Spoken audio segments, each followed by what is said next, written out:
procès de la foi.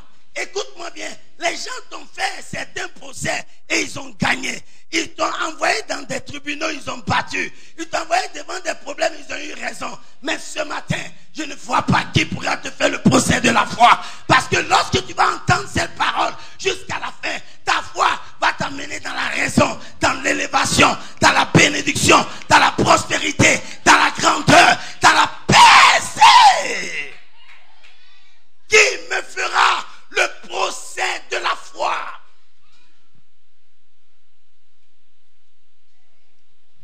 Je vais vous conduire dans le livre d'Hébreux 11. Un jour, ils ont fait l'erreur d'envoyer un homme qui avait la foi. L'homme de la foi, on l'envoya à la croix. Et tous les démons étaient réunis. Ils l'ont crucifié là. Ils ont fait son procès. Mais avant d'entrer dans la mort, il a dit tout est fini.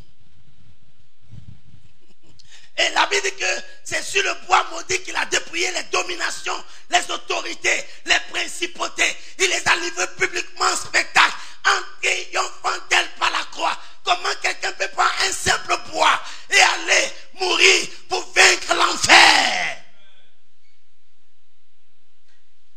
Qui me fera le procès de la foi?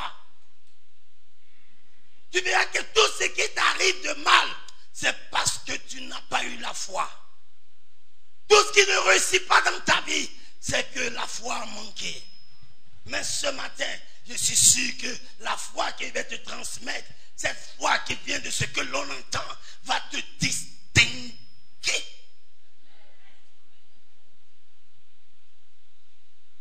Qui me fera le procès de la foi? Vous ne pouvez pas aller sur le terrain de la foi et perdre. Et si quelqu'un vous envoie dans n'importe quel domaine de votre vie pour vous juger, pour vous condamner, pour vous en vouloir, la foi vous fera triompher.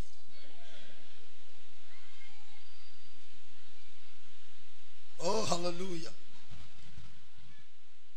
Amen. Je vais vous conduire dans le livre d'Hébreux 11. Nous allons commencer à lire.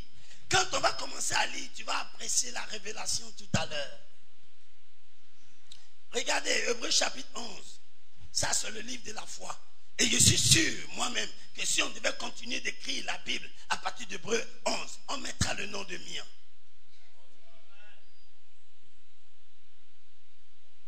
Si quelqu'un a la foi, n'entre pas en compétition avec lui, parce qu'il battra.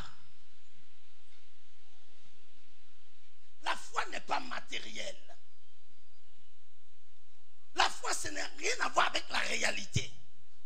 Si vous avez la foi, quelqu'un peut avoir ces millions, il dit, vous allez le battre sur ce terrain. Allez en procès avec quelqu'un qui a la foi, entre à la justice. Il gagnera celui-là la foi. Parce que vous allez voir que la foi peut te faire trouver faveur. La foi peut t'ouvrir les portes. La foi peut te donner l'agréable. Si tu as la foi, tu seras comme Élisée. La Bible dit, il était dans sa maison et il était informé de tous les plans du roi de la Syrie. Parce que lui, l'homme de foi, oui, assistait par la foi au conseil de ses ennemis. Après mon message, tout ce qu'ils ont planifié dans l'obscurité, tu verras cela. Alléluia. Avec la foi, tu peux te mettre là où ils n'imaginent même pas. Tu es informé de tous les coups qu'on fera contre toi dans tous les domaines. Si tu as la foi. Alors je commence à lire. Or, la foi est une ferme assurance des choses qu'on espère et une démonstration de celles qu'on ne voit pas. Pour l'avoir possédé, les anciens ont reçu, ont obtenu du moins un témoignage favorable. C'est par la foi que nous reconnaissons que l'univers a été formé par la parole de Dieu, en sorte que ce qu'on voit n'a pas été fait de choses visibles. C'est par la foi qu'Abel offrit à Dieu un sacrifice plus excellent que celui de Caïn. C'est par elle qu'il fut déclaré juste. Dieu approuvant ses offrandes, et c'est par elle qu'il parle encore quoique mort. C'est par la foi qu'Enoch fut enlevé pour qu'il ne voie point la mort. Et il ne parit plus parce que Dieu l'avait enlevé. Car avant son enlèvement, il avait reçu le témoignage qu'il était agréable à Dieu. Or, sans la foi, il est impossible de lui être agréable. Car il faut que celui qui s'approche de Dieu croit que Dieu existe et qu'il est le rémunérateur de ceux qui le cherchent. On va avoir l'occasion de faire les autres lectures un peu à peu. Alléluia. La Bible nous dit que c'est pas la foi que nous...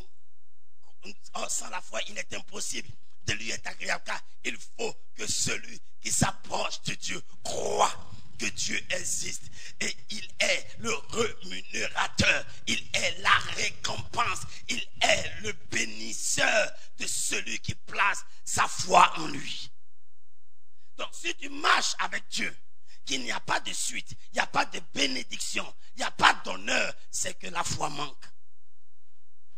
Parce que le texte dit, au verset 6, « Or, sans la foi, il est impossible de lui être agréable. » Vous voyez? On dit non, il gêne beaucoup, il prie beaucoup, il vit dans la sanctification, il fait ceci, il parle en langue pendant des heures. La Bible dit, « Oh, sans la foi, il est impossible de lui être agréable. » Il est impossible. Donc, tu peux tout faire pour Dieu. S'il ne voit pas la foi dans ce que